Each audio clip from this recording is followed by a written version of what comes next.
our tale of the tape for this flyweight fight. All right, now for the particulars, here is Bruce Buffer. Ladies and gentlemen, this fight is 3 rounds in the UFC flyweight division. Introducing first, fighting out of the blue corner, Alex Perez! And now introducing his opponent, fighting out of the red corner, Alexandre the Cannibal Pantoja! You ready?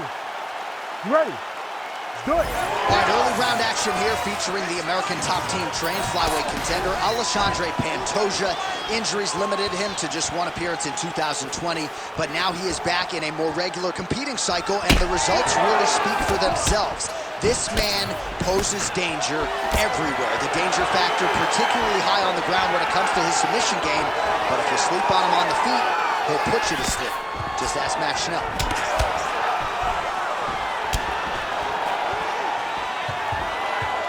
All right, so a quiet, pedestrian start to this fight, DC. Maybe too much respect on both sides. What do you see? Too much respect, and you saw it in the build-up. They were hugging at the weigh-ins.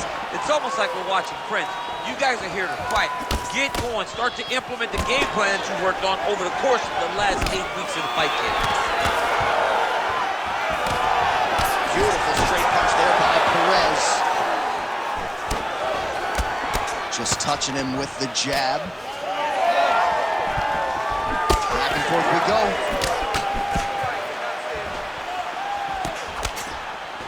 Oh, and there's another leg kick for good measure. So doing a really good job with that weapon here tonight. And if you're trying to slow your opponent down, mission accomplished so far. When you can land that many leg kicks, you start to affect the movement.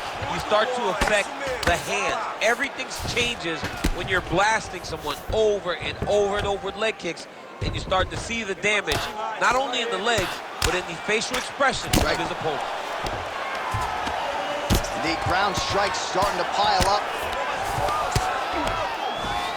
Right inside his opponent's guard here, DC. You don't want to play around here too long. No, you got to either have 2 hands in or 2 hands out, or guys start to attack triangles. Trying to pass the guard here, but a nice job by the bottom fighter defensively. Bottom fighter did a fantastic job of following with his hips, making sure he blocked any attempt to get past his guard. Under 90 seconds to go.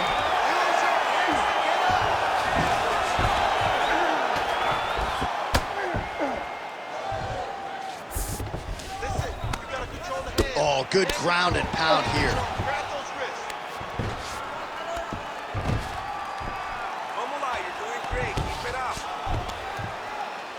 Under a minute to go.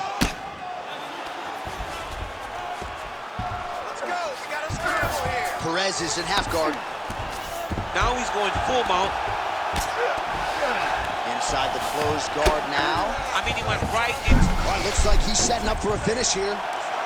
Oh, it's getting tight. He's gonna cut off on him. Oh, he got out. How good is that? This guy is so aware. He never leaves anything long to allow for himself to get subbed. To the body, and it lands. Second round, straight ahead. All right, senta aí. Respira, respira. Vamos água aí. Look, the kicks are working great. Hey, I need you to keep on that, but make sure you time it with it. All right, so an entertaining 5 minutes. Let's look back at some of the highlights, DC, and I'd imagine a lot of these replays are going to be rooted in that kicking game that was on full display. Absolutely. You're going to see a lot of different techniques, but the kicking was the key to him getting ahead in this fight. He's out ahead now. He needs to stay the course and continue to do that as the fight goes on. You ready to fight? Ready. Here we are, early round 2. Big power shot there. Another good stick to the head. And he gets the single leg takedown. Oh, effective utilization of the ground and pound here by Perez. A lot of top pressure being applied here as he works out of side control. A lot of top pressure being applied here. Guys trying to get through the Darce here. That Darce is tight. Darce choke locked in. It's only a matter of time. but he cannot rush. He's got to control his opponent so that he doesn't lose him in the scramble. Oh my goodness, he's struggling to finish.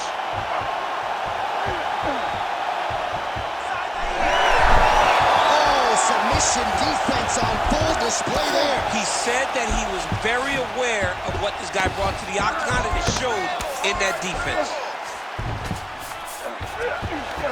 Pantoja's back to the side control now. Well, defense doesn't always win championships in MMA, but how about the submission defense tonight, thwarting one attempt after the next? Yeah, and the fact that he's just constantly under attack tells you he was very prepared for the type of fighter that he was in front of. He knew there would be some submissions coming his way. He was ready to defend them, and he has done that beautifully. We have crossed the midpoint of this fight. Postures up and delivers a massive ground and pound punch to the head. Using a lot of good movement.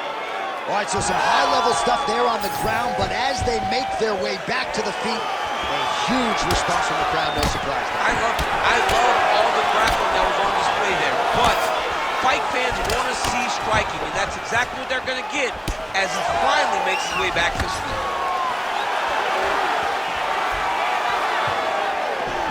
His misses are on the table.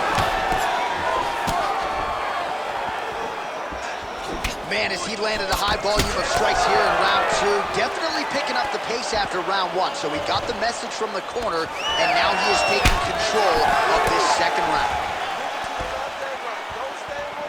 Oh, he did a great job of rotating him into an underhook. So both fighters here can... All right, hip toss, and he is able to take him down. Beautiful execution there. Great job knowing exactly what he wanted. Moving the position left and stepping in with that right leg to lower his opponent and whip him through. Great move. We love the big move. They're very excited. Oh, the hook lands. Takedown attempt late, and it's good. Final seconds of the round. Constantly a moving target. In a very close round, a takedown like that might be the difference. Relaxa, respira. Oh, tá muito bom esse round, okay? You did really well the last round. Let's get this last round in now, okay? You just gotta be patient. All right, let's look back at some of the action, DC. Your good friend Mark Coleman, the godfather of the ground and pound, would be proud. He'd be very proud. He'd be very proud with the way that he showed his ability to use his ground and pound. He didn't waste any action. He did everything he needed to do. He was able to posture. He was able to control wrist. He did everything perfectly in his approach in that ground and pound sequence. Third round underway. Well, you didn't see a lot of the body work from him in the earlier rounds, but he's certainly getting after it here. Big shot to the body connects there. We'll see if he can follow it up. Oh, he jumped guillotine right away. Oh, gotta protect your neck. Guillotine choke is locked in. You gotta be kidding me. He's out. Lands a big elbow there.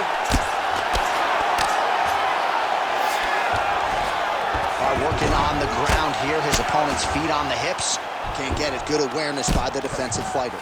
Oh, nice.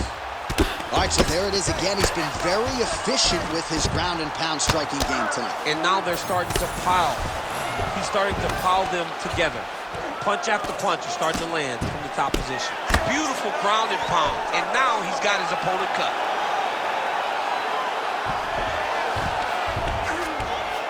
Oh, right into mount.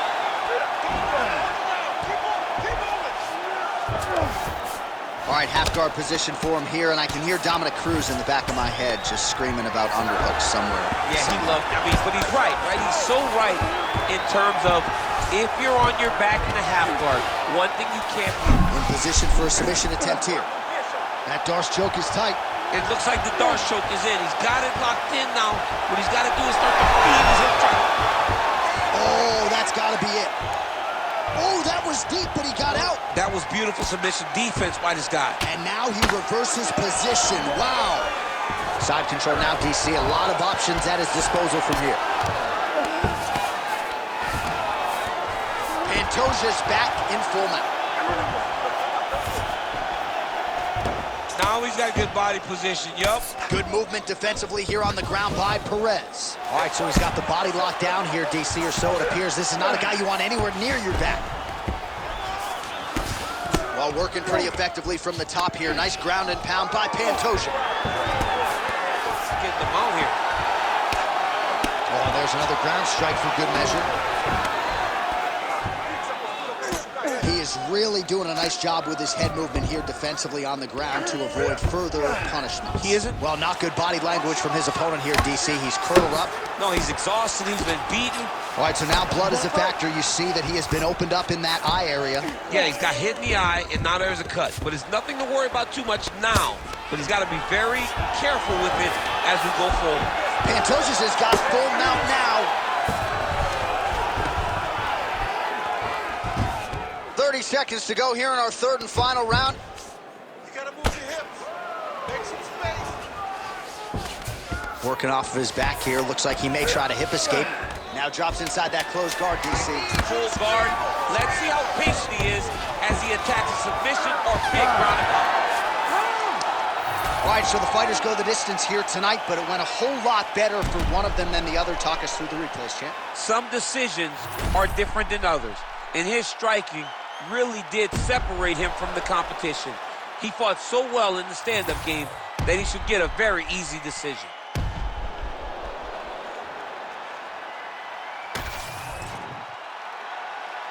We'll see how the judges saw it. Here is Bruce Buffer. Ladies and gentlemen, after 3 rounds, we go to the judges' scorecards for a decision.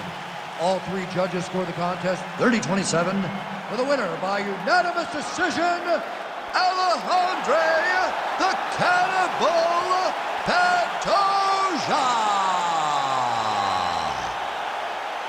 All right, so the judges are in agreement tonight. He is your winner by unanimous decision. Certainly pretty easy fight to score, I thought. Yeah, I thought it was an easy fight to score.